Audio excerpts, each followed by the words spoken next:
de mon live hier, j'avais souhaité que Monsieur Sabi Sira Korogoné soit avec nous pour donner son point de vue sur ces questions-là. Donc, il est là actuellement. On va lui laisser la priorité pour prendre la parole une première fois par rapport au sujet. Bonsoir, Monsieur Korogoné, est-ce que vous m'entendez? Oui, oui, je vous entends. Bonsoir, Monsieur Jossou. Comment allez-vous? Oui, très bien. Donc, vous pouvez prendre la parole, oui. Je salue tous les panélistes. Je me promenais tout à l'heure sur TikTok quand je suis tombé sur votre live et j'ai constaté que beaucoup de gens, par amour pour leur pays, disent ce qu'ils pensent dire, mais il y a un peu trop le fait que beaucoup n'ont pas les vraies informations, parce qu'en réalité, quand quelqu'un, par exemple, tout à l'heure m'a fait tiquer en parlant de la corruption, qui est devenu, qui a diminué dans notre pays, je veux tout simplement l'informer de que les petits corrompus ont été tués au profit de plus gros corrompus. Les gros corrupteurs ont pris le pouvoir et les petits corrupteurs ont disparu, tout simplement. Le sujet m'a d'autant plus intéressé parce qu'il s'agit de développement. Quand on parle de développement, on n'a pas besoin de spéculer. Le développement, il n'y a pas de spéculation à faire quand il s'agit de développement. Le développement, le modèle de développement qu'on peut implémenter, qu'on doit implémenter, je vais dire, dans notre pays, est connu. Mais tout le monde n'est pas éligible pour le faire, en réalité. Tout le monde n'est pas éligible pour le faire. J'ai entendu un pêle-mêle des gens dire des choses très intéressantes, mais je vais aider modestement à structurer. C'est-à-dire que quand on parle de matière première, par exemple, parce que tout développement part de la base pour le sommet. Et aucun développement ne peut se faire sans la matière première. Maintenant, avant que je n'aille dans le fond du sujet, je tiens à faire une précision. Le développement n'a rien à voir avec l'embellissement, par exemple. L'embellissement est une conséquence du développement. Faire de l'embellissement, c'est mettre, comme on dit souvent, la charrue avant le bœuf. Donc, et même dans l'embellissement, je vais nuancer encore et évoluer. Dans l'embellissement, on a pour le compte des infrastructures, deux types d'infrastructures, les infrastructures prestige et les infrastructures de développement. S'agissant des routes, une infrastructure prestige est une infrastructure qui change les conditions de locomotion de certains riverains, par exemple. Je décide de faire les rues dans la ville. Ce n'est pas une infrastructure de développement, parce qu'une infrastructure de développement, c'est une infrastructure qui quitte, en termes de route, un point A, zone de production, à un point B, zone de transformation. Là, ça participe de façon directe au développement. Donc, ceci étant, je voudrais que mes amis qui sont sur le panel et qui écoutent comprennent qu'il n'y a pas de développement sans matières premières. Les matières premières sont de deux ordres. On a les matières premières naturelles et les matières premières que l'homme lui-même se donne par son travail, essentiellement dans l'agriculture. Quel est l'état de notre agriculture? On peut parler de développement aujourd'hui en ayant une agriculture archaïque en plein 21e siècle. On ne peut pas parler de développement. Donc, dans un premier temps, il faut travailler à améliorer les conditions de vie et de travail de la seule couche de la société qui nous donne la matière première. Parce que le Bénin, jusqu'à l'heure, n'est pas encore enregistré à l'OPEP pour qu'on dise qu'on exploite le pétrole. Nous n'avons pas encore, à ma connaissance, du manganèse, de l'or, de l'uranium. On n'a encore rien exploité de façon concrète venant de notre sous-sol. Donc, la seule matière première que nous avons chez nous, c'est la matière première que nos braves agriculteurs nous donnent. Aujourd'hui, être agriculteur, c'est comme avoir décidé d'être éternellement pauvre. L'agriculture est à la limite une activité que seul celui qui veut être pauvre toute sa vie exerce. D'ailleurs même, je me renforce dans ma position en disant qu'est-ce qui peut pousser si l'agriculture était une activité attrayante, un jeune de Djidiac d'abandonner les terres de ses parents et de venir conduire un taxi moto à Cotonou, quitte à ce qu'il dorme à Cameroun. Donc aujourd'hui, l'agriculture, c'est pour les plus pauvres et on le fait par dépit, alors qu'en réalité, l'agriculture devait être une activité attrayante. Et pour que l'agriculture soit une activité attrayante, il faut changer beaucoup de choses. Le président Talon n'est pas éligible à ça, parce que lui tire tout ce qu'il est devenu là, il a tiré de cette activité-là, en appauvrissant les masses qui étaient dans cette activité. Dans les années 80, on avait plus d'1,2 million cotonculteurs. Aujourd'hui, on n'en a même pas 400 000. Et la politique agricole est faite pour qu'elle profite à un seul individu. Le jour, le jeune béninois va se rendre compte qu'il y a un immeuble vers l'Étoile Rouge là. On dit que c'est le monsieur là, c'est un monsieur qui fait du coton à Gogounou, c'est lui qui a construit son immeuble. Cette activité va attirer toute la jeunesse. Chez nous, l'agriculture est l'activité, alors qu'en réalité, on devrait la valoriser et valoriser ces acteurs. Changer leurs conditions de vie en créant des pôles agricoles et en créant des opérateurs agricoles. C'est la première phase par laquelle on doit passer pour aller au développement au Bénin. La deuxième phase, c'est la transformation. Encore que le peu de coton que nous avons dans un contexte où, au Mali, il y en a qui, avec leur politique agricole, un pays désertique, arrivent à s'en sortir avec près de 3 tonnes à l'hectare. Nous sommes encore au meilleur des cas à 800 kilos. Au meilleur des cas, à cause de la qualité des intrants qui détériorent nos sols. Donc, comment on peut parler de développement dans ces conditions-là? Les gens s'appauvrissent. Le développement est d'abord humain. Les gens s'appauvrissent au quotidien. Et vous venez faire des incantations, vous êtes en train de chercher à convaincre le monsieur qui peut-être peine à se nourrir une fois par jour, à le convaincre de dire qu'il est heureux. Donc, la deuxième phase, quand on finit de renforcer le secteur agricole, quand on finit de mettre à l'aise ces principaux acteurs, c'est-à-dire les agriculteurs, on passe à la transformation. Mais avant d'arriver à la transformation, il faut s'inspirer, parce qu'on ne fabrique pas à nouveau la roue. Il faut aller à l'autonomie énergétique. Trouver le moyen de faire en sorte que l'énergie ne soit pas un problème, afin que les industriels qui veulent transformer notre matière première sur place n'aient pas de difficultés. Parce que si on finit de faire tout ça, là on transforme les matières premières sur place, on rapproche ces industries des zones de production, on rapproche les industries des zones de production, et puis c'est par ce canal seulement qu'on peut créer de la richesse et créer des emplois. C'est ça le développement. Maintenant, quand vous finissez tout ça, et que vous avez des gains qualitatifs, quantitatifs, là maintenant vous pouvez construire des routes, aller vers d'autres secteurs. Mais le secteur de base qui peut faire le développement de notre pays, c'est d'abord l'agriculture. Jusqu'à ce qu'on me dise qu'on a trouvé du pétrole, qu'on a trouvé de l'or quelque part, du manganèse quelque part, du phosphate. Jusqu'à ce qu'on me dise tout ça, c'est d'abord la base, c'est l'agriculture. Maintenant, on ne fait rien de tout ça. On endette le pays. Il y en a qui parlent, je ne suis souvent pas d'accord avec certains qui pensent qu'on ne doit pas contracter les dettes. Non, on doit contracter les dettes. Mais on ne s'endette pas pour du prestige. Je n'irai pas, par exemple, m'endetter parce que je veux me faire plaisir. Je m'endette pas pour rembourser une autre dette. Je m'endette, je prends un crédit pour pouvoir l'investir dans une activité qui me permettra de rembourser et d'avoir une valeur ajoutée. C'est comme ça qu'on doit faire les choses. Mais malheureusement, chez nous, on a décidé de mettre la charrue avant les bœufs. On a décidé d'aller directement vers l'embellissement. On veut en mettre plein la vue au peuple. C'est justement l'objectif. Et naïvement, quelqu'un, on fait la propagande pour ça. Mais pour d'autres, c'est fait à dessein. C'est fait avec du vice parce qu'on pense qu'on doit soutenir le faux. Et pendant que, non, quelqu'un a parlé de tourisme. Bon, attendez. Si on peut nous dire combien est-ce que, depuis qu'on organise les Vaudou Days, ce que ça coûte à l'État béninois.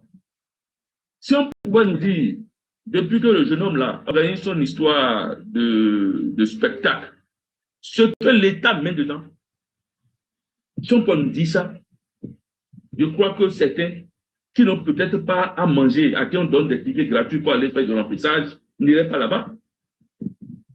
Mais je constate de plus en plus que nous avons hérité d'un système qui ne nous permet pas, aux jeunes Béninois de connaître ses droits et ses devoirs.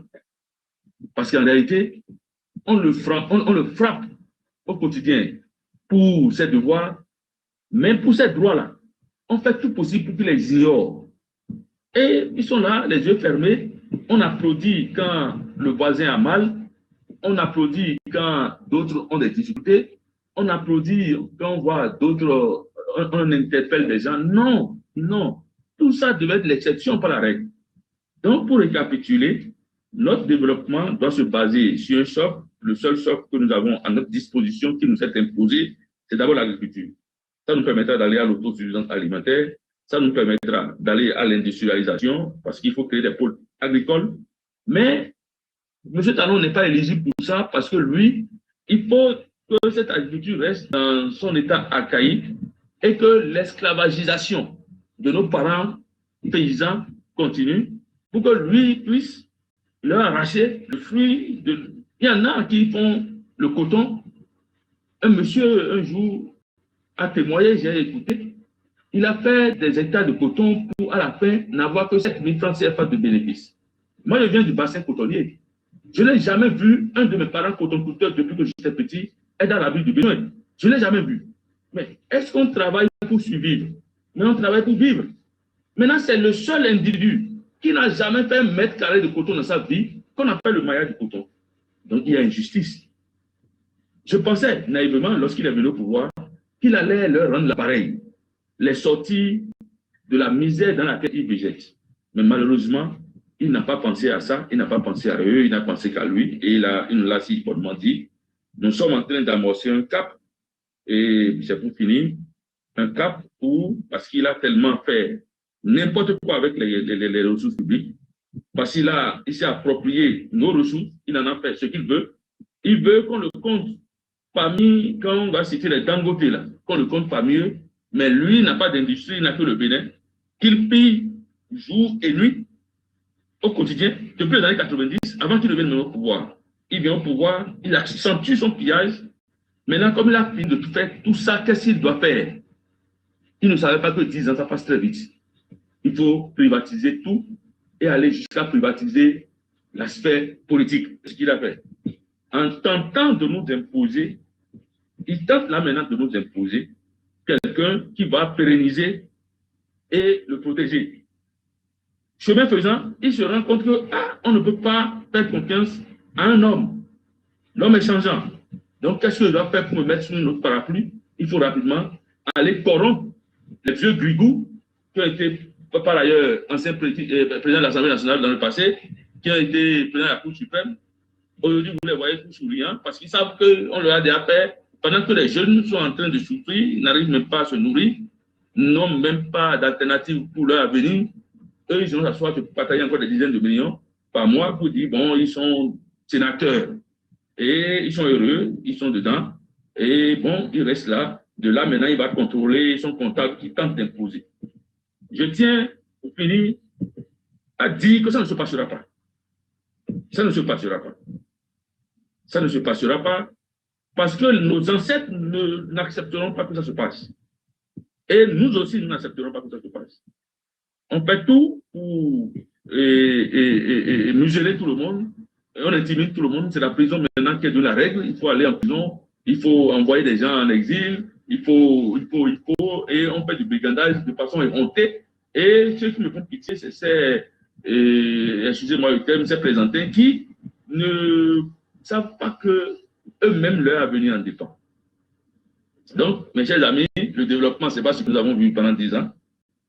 J'ai dit hier que le président Yahi a fait du tâtonnement. Il a géré le Bénin au quotidien comme une épicerie.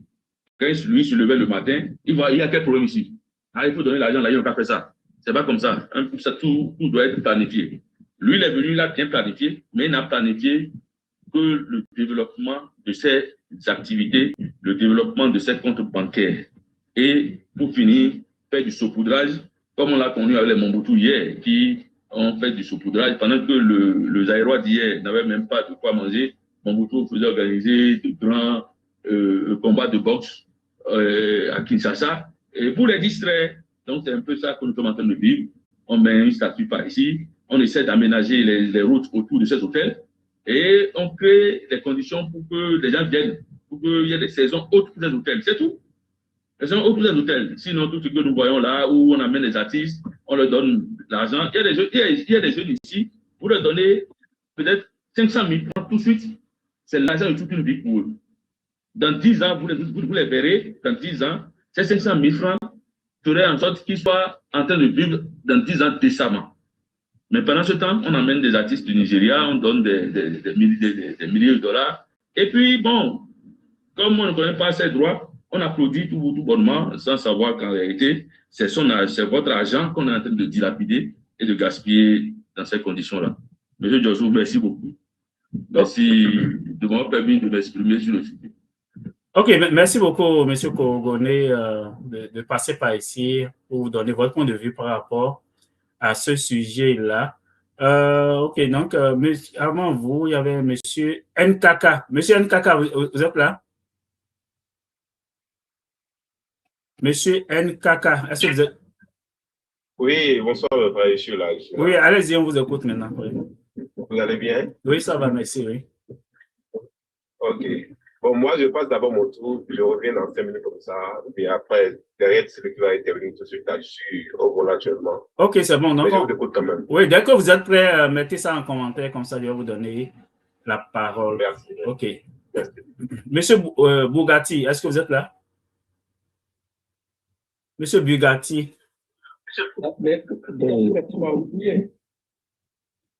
Ah, ok, juste un instant, excusez-moi, effectivement, il y avait quelqu'un qui était là avant vous, je vais lire. C'est monsieur Agbololo, c'est ça? Oui, monsieur Biya. Ok, allez-y. C'est passé rapidement sous mes yeux. Merci beaucoup. Oui, merci beaucoup pour tout le travail que tu effectues. Et j'avais noté avant motion, avant que monsieur Sabi Sira Korogoné le prenne la parole, parce que je me suis dit, ben, c'était sûr que ça pouvait être un masterclass et que derrière lui, ça pourrait devenir difficile de mettre d'autres arguments qui n'allaient pas développer.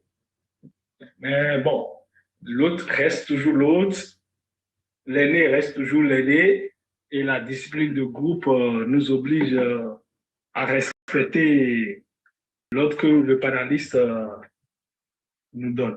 Moi, par rapport au sujet du jour, je voudrais d'abord notifier à tous nos frères qui nous écoutent aujourd'hui, nous sommes près de 500 sur le live, que notre grand frère Sabi Sira Korogoné vient de vous renvoyer tous encore à beaucoup que vous avez reçu en 4e ou en 3e par rapport au développement. Il n'est pas parti au lycée. Le secteur primaire, qu'on l'a enseigné, le secteur secondaire et le secteur tertiaire. Et c'est que l'ordre chronologique que toute personne pensant faire un développement dans un pays va suivre.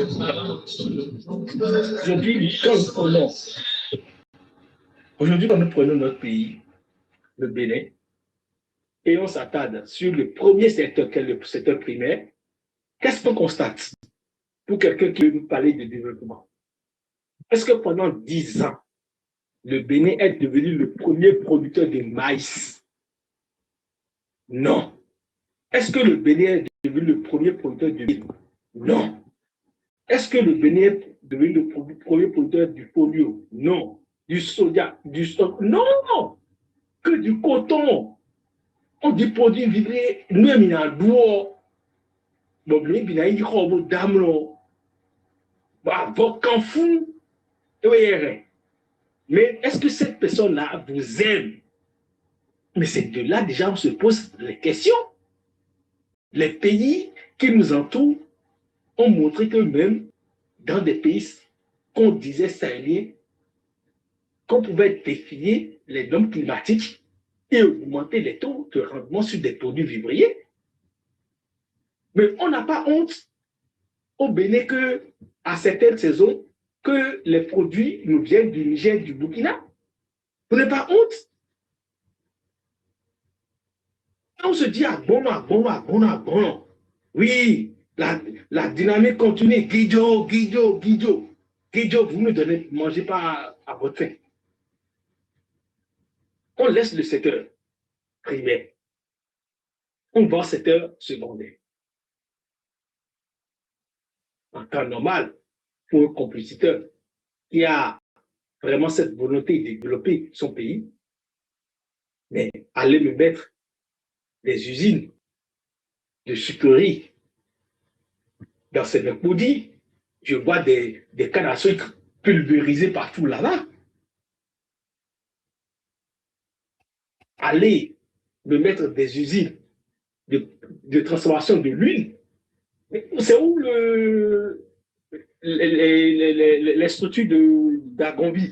Ils sont où aujourd'hui? On ne les entend même plus. Tout le monde parle que de GDZ. GDZ, faites quoi? Les filières que vous avez muselées, acajou, coton. Et là, ça ne fait pas pitié. On revient au secteur siècle. Comme notre grand frère vient de vous l'expliquer. Les routes. Moi, j'ai souffert nuit et jour, j'ai cultivé et je ne suis pas en mesure de transporter de mon champ les produits pour les acheminer au bord de la voie. Mais dans le même temps, vous êtes dans Bénin, dans Cotonou. Et vous voulez que chaque année, ça me motive à toujours aller cultiver. Tous les jours, vous voyez les gens quitter les villages pour venir en ville, faire du zémidia. Et vous dites qu'on est en développement. Or, ça devait être le sens contraire. Les gens doivent vite aller pour dire, c'est là la richesse. C'est dans l'élevage. C'est de cultiver la terre. C'est là qu'on doit soutenir. Quel banquier agricole, notre président, en tant qu'un grand magnat du coton, il est installé pour motiver les gens zéro. Mais on veut nous donner quoi comme leçon en fait? Parce que quand tu veux faire ton développement, tu dis oui, tu veux éduquer un peuple pour éviter tout ce qui se fait comme corruption, comme tout l'opage d'étudiement. Mais combien il met par rapport à notre PIB, par rapport au budget national sur notre éducation? 0,97 sur le PIB, moins de 5% sur le budget national. Comment tu veux éduquer des jeunes qui vont contribuer à ton projet? Or, tu n'investis pas sur eux. Tu ne soignes pas ton peuple. Ton peuple, il est malade tous les jours. On fait mani, on fait mendiant. On fait assalam. Et comment on appelle ce truc-là? Mala sur les toiles. Pour soigner ton peuple. Ta santé à zéro. La corruption, on dit, oh, il a réduit la corruption. Oh là là là là là là. Une corruption où on ne peut même plus savoir combien tu prends pour pouvoir construire 1 kilomètre de route. Aujourd'hui, les données changent. Demain, c'est une donnée. Et vous nous dites que la corruption a disparu. Non, la corruption n'a pas disparu. La corruption a écarté les petits fauteuils, comme le grand-père l'a dit. Et c'est que un groupuscule à qui il est interdit d'exhiber sur le plan national ce que vous prenez. Et vous pouvez aller faire dans Java, peut-être à Dubaï, peut-être dans les Pitaya, là où vous voulez, mais pas sur le plan national. Mais on nous a notifié que le Bénin, n'ayant pas encore mis ses ressources minières en pratique pour pouvoir l'aider au développement, c'est appuyer sur ce qu'on appelle un Bénin de service. Et pour ça, les présidents, beaucoup, ont travaillé avant lui. Le port autonome de Cotonou a été renforcé dynamisé. On a contracté des ressources pour pouvoir faire des échangeurs afin de désengorger la ville de Cotonou, faire des contournements pour que les gros porteurs puissent arriver. On a voulu même faire le grand projet qui aujourd'hui se pleure pour ça, que M. Samuel Dossou avait pris au départ, ce chemin de fer qui devait quitter le Niger au Bénin et qui est rentré en conflit avec Bolloré afin de désengorger notre port pour que ce ne soit plus les gros porteurs qui viennent chercher les conteneurs, pour que tout aille par les voies pétrolières et accélère notre pays. Mais qu'est-ce qu'on a constaté à l'arrivée de notre cher Agbono? Premier conflit avec le Nigeria. Oh, lui, c'est un boss. Hein? Il rentre en conflit direct avec le Nigeria. Après le Nigeria, c'est le Togo. Après, c'est avec le Burkina. Après, c'est avec le Niger. Il est prêt même à confisquer tout. Il est prêt à tout faire. Et ces opérateurs économiques, ils vont faire comment? Ils étaient obligés. Ceux qui vont partir vont partir.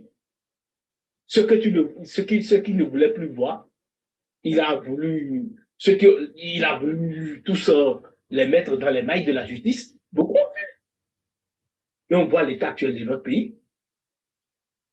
C'est lamentable. Il n'y a pas de développement. Mon pays n'a que de bling-bling. Moi, sans vous mentir, si je dois l'applaudir, je vais dire bravo, monsieur le président du bling-bling. Mais quand on va parler de développement, sur toute la ligne là, c'est zéro, monsieur le président. Mais écoute-nous, parce que c'est nous qui te disons la vérité. Tes clébés là que tu vois là, on ne va pas citer leur nom. Hein.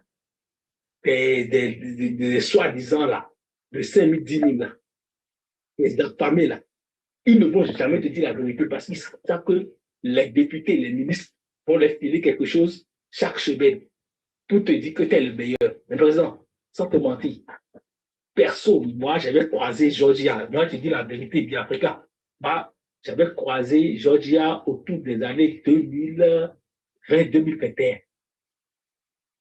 Quand j'avais vu la dynamique au début de Patrice Talon, moi je disais, dans cette dynamique, moi la démocratie, ce n'était pas mon problème. Moi je voulais le développement de mon pays. Si on pouvait avoir des leaders comme ça éclairés, oui, je m'en fous, 30 ans, je m'en fous. Mais dès que le monsieur a commencé à poser des actes d'exclusion pour empêcher les gens d'aller aux élections, de tirer sur le citoyen béninois qui aime sa démocratie, d'emprisonner des gens pour d'affaires de terrorisme, je dis, mais à un moment donné, il y a une limite à tout. Parce qu'aujourd'hui, notre jeunesse est aveuglée dans ce bling-bling en réalité. C'est ce bling-bling que moi-même je voyais. Mais il fallait avoir juste cette lucidité pour regarder au-delà de ce bling-bling que ces dictateurs nous vendent. Qu'est-ce qu'on a comme acquis et qu'il est en train de développer sur le plan de la démocratie, c'est qu'il nous a régressé, santé, régressé, éducation, régressé, économie, régressé. Ok, monsieur Manos, encore une minute. Je te dis merci beaucoup et on continue. Merci. Ok, merci beaucoup. Monsieur Bugatti, vous pouvez prendre la parole maintenant. Donc, les amis, tapotez le live, ça ne bouge pas vraiment, tapotez, partagez, envoyez ça à des amis. Et puis, ceux qui nous suivent sur Facebook ou YouTube aussi, vous pouvez aimer, partager le live. Ok, allez-y, on vous écoute. Okay. Bonsoir, Hugo. Bonsoir, oui. Vous me recevez? Oui, très bien. Ok, c'est bien. Merci beaucoup pour tout ce que vous êtes en train de faire. Il faut les gens comme vous pour mettre le pays toujours debout. Je tiens à vous remercier pour les sacrifices que vous êtes en train de faire tous les jours et vraiment que Dieu vous garde pour nous. Bref. Et à la question, le Bénin peut-il se développer sans l'or ou l'uranium? Moi, Bugatti, suite à cette question, dont le président de la République, son Excellence, Monsieur Patrice Athanase Guillaume Talon, a ouvertement affirmé plusieurs réponses sont à l'œuvre sans qu'aucune d'elles n'a pu réellement satisfaire notre inquiétude. D'abord, je pars sur deux points fondamentaux qui ont fait que nous ne sommes pas satisfaits. Par exemple, on nous a dit que les pays limitrophes du Bénin sont le Togo, le Nigeria, et le Niger, le Togo qui a le phosphate, le Nigeria qui a le pétrole, Burkina Faso qui a l'or, le Niger, l'uranium. C'est très net. Vous êtes... Ok, Monsieur Bugatti. Monsieur Bugatti, est-ce que vous m'entendez? Oui. Oui, oui, je ne sais pas si c'est votre connexion, mais on ne vous entend pas bien. Oui, je vous le sens.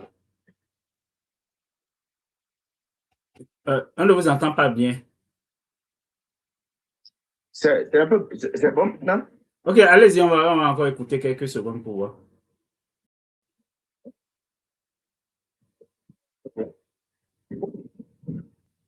À cette préoccupation, j'ai deux points fondamentaux à développer. C'est bon, vous me recevez? Ok, ce qu'on va faire, on va revenir à vous dans quelques minutes. Peut-être ça va se stabiliser. Je vais donner la parole à quelqu'un d'abord. Je vais revenir à vous après. Pour la qualité de ce qu'on fait aussi, il faut que ça soit quand même bien audible à tout le monde. Ok, monsieur BTC, est-ce que vous m'entendez? Donc, les amis, tapotez, partagez le live, au moins poussez jusqu'à 50K. On est à 47. On est proche, donc poussez ça un peu. Ok, allez-y, on vous écoute. Bonsoir, cher Arnaud. Bonsoir. Merci beaucoup. Mon compte Maître Adjabé est suspendu pour une semaine. Donc, j'ai voulu quand même intervenir sur cette question. Et c'est pour ça que j'ai pris l'autre compte qui est un peu plus commercial. C'est une question auquel on peut répondre facilement si on fait un retour sur le passé de notre pays.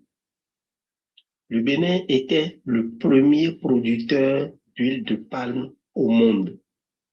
Je n'ai pas dit en Afrique, j'ai dit au monde. Premier producteur d'huile de palme au monde. Vous savez bien, l'huile de palme entre dans plusieurs compositions. Les savons, et les cosmétiques, ainsi de suite. Plusieurs compositions. Les dérivés de l'huile de palme également entrent dans plusieurs compositions. Quand vous prenez les noix palmistes, la noix qui est dedans, c'est dans beaucoup de compositions. Et l'écorce de la noix est utilisée également dans l'industrie. Pour ceux qui ne le savent pas, c'est très prisé dans l'industrie et c'est utilisé. Je ne vais pas donner les détails, mais ceux qui le savent, le savent. Ça veut dire qu'il y a l'huile, il y a l'amande qui est à l'intérieur, il y a la noix, même l'écorce même de la noix qui sert à quelque chose de très important dans l'industrie. Déjà avec ça, le Bénin était en pole position. Pourquoi ce secteur a chuté et aucun homme politique, aucun chef d'État, aucun ministre des Finances, aucun ministre de l'Agriculture n'a cherché à développer quelque chose de très important pour repositionner le Bénin. Alors même qu'on envoyait même de l'huile en Asie, aujourd'hui on est obligé d'importer de l'huile de palme de l'Asie. C'est scandaleux. Quand nous prenons les autres volets, dans le domaine des fruits et légumes, le Bénin exportait une quantité incroyable de fruits et légumes vers l'extérieur, de par le programme de Kérékou quand il est venu au pouvoir avec la Sonafel. Jusqu'à aujourd'hui, l'orange consommée au Nigeria et au Togo vient du Bénin. L'orange consommée au Niger vient du Bénin. Et pourtant, c'est les fermes qui avaient été mises en place avant qui continuent de fonctionner par des propriétaires privés. Si l'État reprenait ce secteur encore en main, on irait jusqu'à produire des jus. Aujourd'hui, on importe des jus d'orange. Et pourtant, quand vous voyez l'ananas du Bénin, le Bénin était premier producteur d'ananas plein de sucre. L'ananas rare recherché dans le monde entier, c'est le Bénin qui produisait cette qualité. Et cette qualité, on ne retrouve ça nulle part parce que nous avons des terres spécialement adaptées à ça. Qu'est-ce que les gouvernements successifs ont fait? Et qu'est-ce que celui qui a dit qu'il est développeur, qu'il veut développer le Bénin, qu'est-ce qu'il a fait dans ce sens? Donc, quand nous prenons la filière ananas, la filière anacarde, la filière palmier à huile, quand nous prenons quand on prend juste 5 filières dans le domaine agricole, le Bénin sera en pole position. Puisqu'il y a déjà un passé qui peut permettre d'avancer. Il suffit de fouiller les archives, de voir ce qui n'allait pas, de corriger ce qui ne va pas et de repositionner le pays. Rien qu'avec ça. Si on doit exporter une bonne partie de la production et on met en place un système de transformation de ces 5 filières sur place, imaginez ce que ça va donner. Vous avez remarqué tout dernièrement, le Burkina a pris une décision où les noix de karité ne sont plus exportées, mais transformables sur place. Ça a fait monter le coût de noix de karité dans le monde entier. Et quand le coût monte, ça profite à qui? Aux premiers producteurs. Mais pourquoi on ne peut pas faire pareil et de sorte à ce que les coûts montent, ça nous permet de vendre et de gagner de l'argent? Comme l'a dit Korogoré tout à l'heure, rien qu'avec l'agriculture, le Bénin peut se développer. Rien qu'avec ça, on se positionne uniquement avec l'agriculture, on se développe. Ça dépend de la vision de celui qui a la tête de l'État. Et ça dépend de la conception que fait les ministres qu'il a choisis. Mais si on voit tout ça, on connaît notre passé et qu'on n'exploite pas ça, allez voir les raisons pour lesquelles c'est ainsi. Parce que aucun pays africain développé n'arrange l'Occident. Et ceux qui sont à la tête de nos États, faisant la politique de l'Occident, ne feront rien pour développer. Et si vous avez tendance à mettre en place des stratégies de développement, même quand c'est une entreprise privée, quand on voit que vous atteignez un certain niveau, on va vous créer tous les problèmes du monde pour que vous soyez asphyxiés. Vous n'avez pas vu quand Sativi a commencé par produire localement les poulets au lieu d'importer les poulets? Vous avez vu où est-ce qu'il a fini? C'est la preuve qu'il faut une autre vision des chefs d'État, une autre vision de celui qui a la tête du pays pour avancer. Mais malheureusement, nous avons un peuple à majorité ignorant. Je ne dirais pas analphabète, ignorant de certaines réalités parce qu'on leur cache ça. Et comme beaucoup ne lisent pas, ils écoutent seulement ce que le chef dit. Voilà, personne ne comprend. Et on a applaudi l'embellissement. On a applaudi le saupoudrage. Moi, je réponds pas oui. Sans l'or, sans l'uranium, sans le pétrole, le Bénin peut se développer. Mais je vais ajouter en disant ceci. Il y a de l'or au Bénin. Je précise, il y a de l'or au Bénin. Et il y a également d'autres métaux précieux au Bénin. Mais pour le moment, ce n'est pas ça l'objet du live. Donc, je m'en arrête là pour le moment. Merci. Ok, merci beaucoup, Maître Adjagbe. On va revenir à M. Bugatti. J'espère que sa connexion sera meilleure maintenant. Allez-y, oui. Vous me recevez? Oui, c'est bon, maintenant, allez-y. Oui. Ok, merci bien.